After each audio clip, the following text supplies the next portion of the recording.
Hi, this is Dr. Naveen, physical therapist specialized in orthopedics.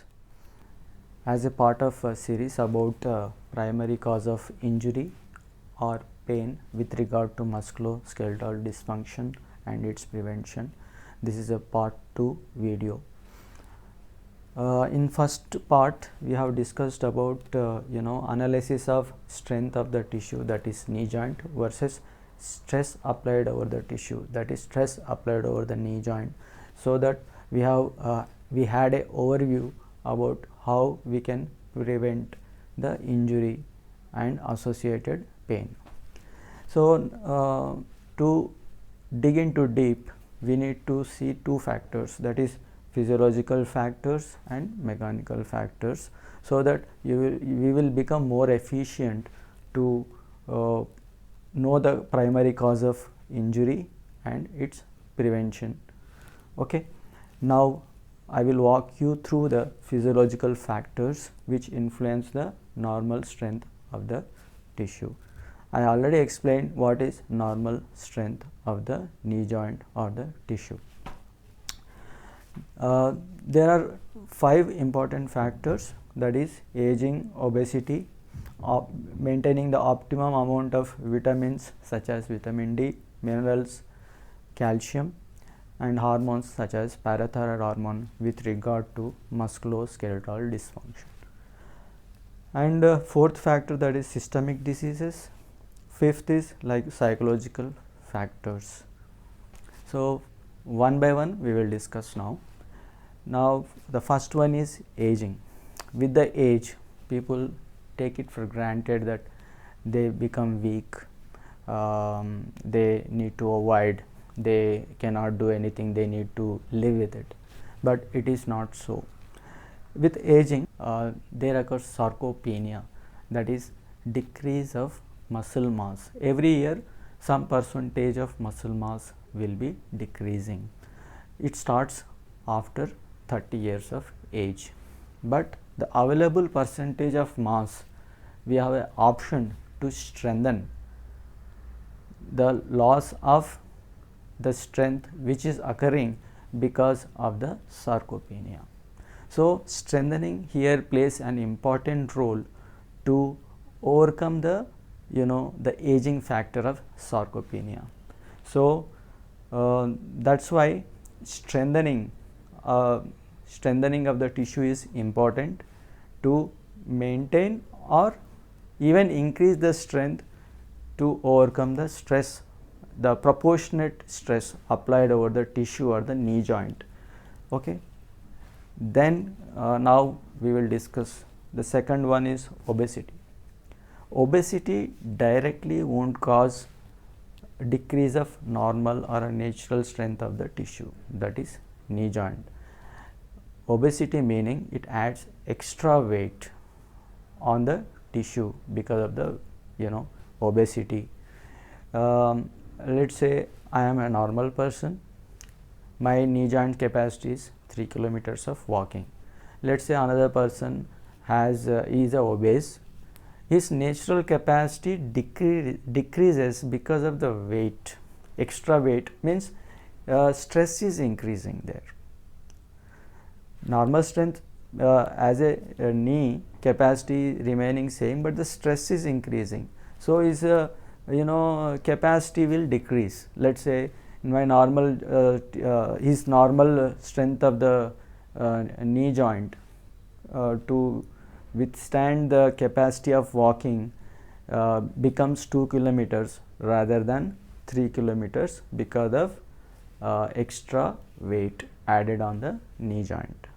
Here also there are two options. One is either you can decrease the weight, and second option is you can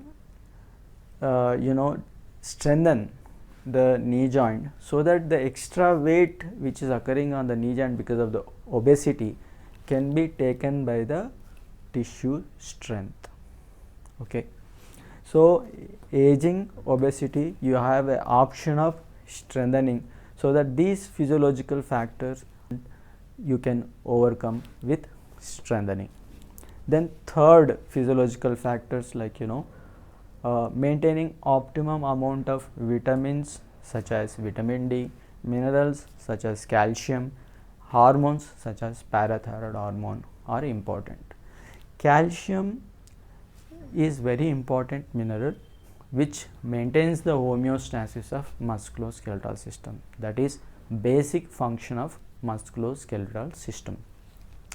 If vitamin D and parathyroid hormone, they help in absorption, reabsorption of calcium.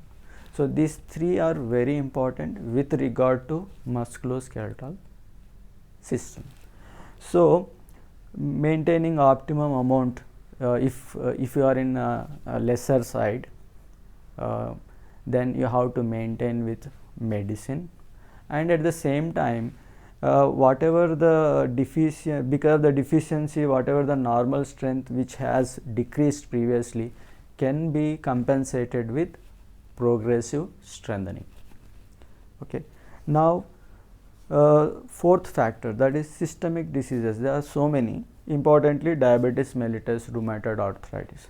Because of so many factors, the normal strength of the tissue will be decreased.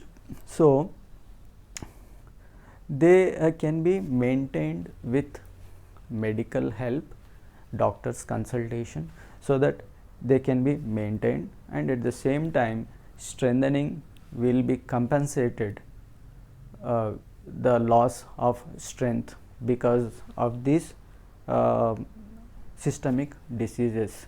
You know, in systemic diseases you will have you'll have, you know, inflammation, and there will be pain, there will be disuse weakness. So that disuse weakness can be again compensated with strengthening. So in this also, systemic diseases also, with expert physical therapy consultation, strengthening also helps.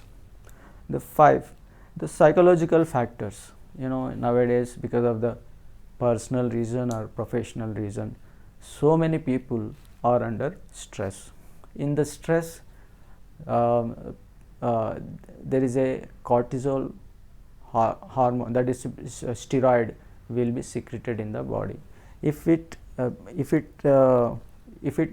maintains in the body for longer duration, that will decrease the normal strength of the tissue. So yoga, meditation, and again strengthening will decrease the cortisol, thereby maintaining the normal strength.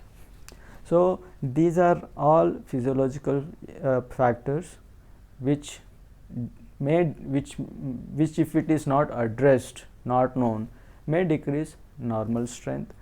So you will be then the stress can be applied more on the tissue, you are most prone for injury. So to know all these important physiological factor, to know to maintain and address these physiological factors will help you in large extent to prevent injury and associated pain.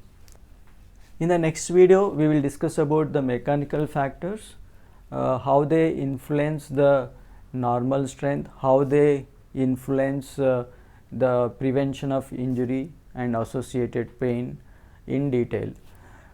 Until then, bye from me, and see you in next video. Bye.